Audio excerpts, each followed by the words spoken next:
How to fix your Roblox Royale High not loading? Well, there are a couple of reasons why you would be facing this problem, girl. So we're going to be looking at every way you can fix it. The first thing you want to do is simply go ahead and check Royale High server status. You might be like, how do I do it? You want to simply go ahead and find Royale High Discord server and simply go ahead and join it, and you will see the status.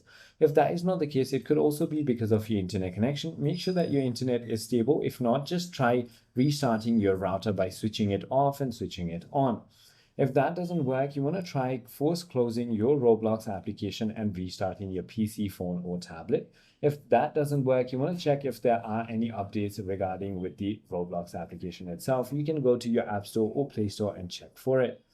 If you're using any kind of VPNs or proxies, simply go ahead and disable it. Or if it's still not loading, you can go to roblox.com/support to have a chat with their team. I hope this video clarifies everything for you. If you have further more queries, feel free to comment down below, and I'll see you on the next one.